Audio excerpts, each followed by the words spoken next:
Described as a Mason's badge and an emblem of innocence, the apron provides a link to Freemasonry's historical roots.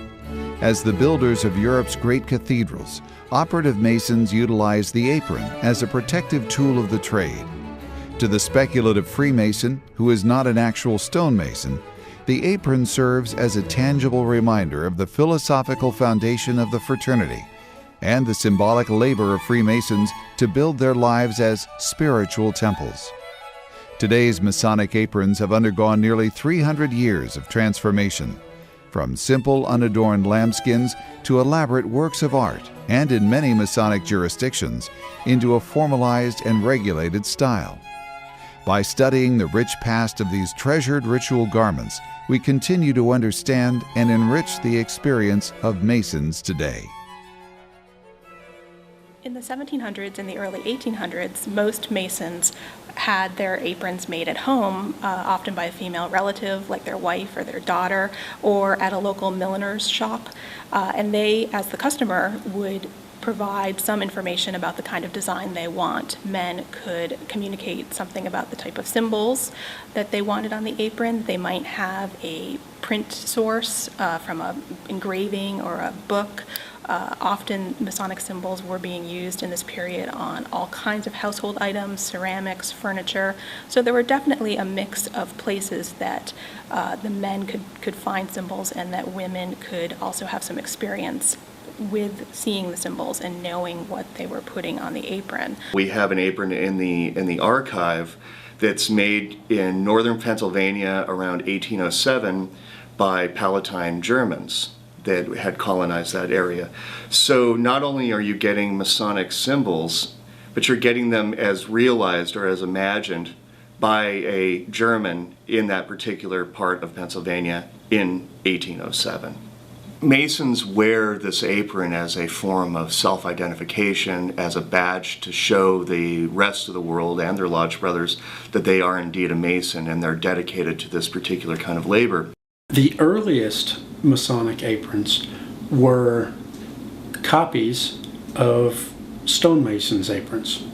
The earliest Masonic brethren, our brethren who started the organized craft as we know it today, they drew directly from the operatives' aprons. And of course their aprons were large and meant to be a utilitarian garment to protect their clothing. And so the earliest Masonic aprons were exact copies. They were very large compared to what we think of a Masonic apron today, and not as symbolic in their outward appearance as we think of Masonic aprons today. They were pure copies of operative aprons. But as Masonry came into the United States, the individual artists, the individual Masons began decorating their aprons with symbols of the craft, colored ribbon, symbolic colors like blue for Blue Masonry. And you see this start to an evolution of the apron from a utilitarian garment to more of a symbolic garment. So by 1870, after the Civil War, with this flourishing of fraternalism and the industrialists meeting a demand for regalia of all sorts, they hire laborers that are uneducated, untrained, no artistic ability, but they give them the tools to create aprons as quickly and as cheaply as possible. And as such, they utilize a relatively new design, a square and a triangle for a bib. Now, why did they choose that? Why not a curved pattern for an apron like you saw on 99% of all other aprons before this time period? Two reasons. One is the ability to produce that design as quickly as possible. You got straight edges. You give an unskilled laborer a template. Get these out as quickly as you can, send them to the seamstress to sew them together as quickly as possible. Also, that simple pattern creates less waste. So you're making a product for as cheap as you can with as little waste as possible. No longer is there an artist sitting at an easel creating an original design, because that takes too much time. So from the Industrial Revolution, we see what has influenced our craft to this very day in the regalia that we wear. In the world of fraternalism and regalia, Masons are not the only ones to wear aprons. Certainly, the Masonic fraternity has influenced almost all of them, especially in the United States. And so aprons became kind of a go-to item for other organizations, such as the Odd Fellows. Even the Junior Order of United Workmen of the World had aprons at one time. The Elks, I've seen aprons. These fell out of disuse at different times as they developed, either they developed their own special ornamentation, or it became too close to Freemasonry for people's comfort. Today even, there is a confusion between what is Masonic and what isn't. You'll see at one point Templars even wore aprons, and there were several other benevolent organizations and temperance fraternities that also wore aprons and looked like Templars.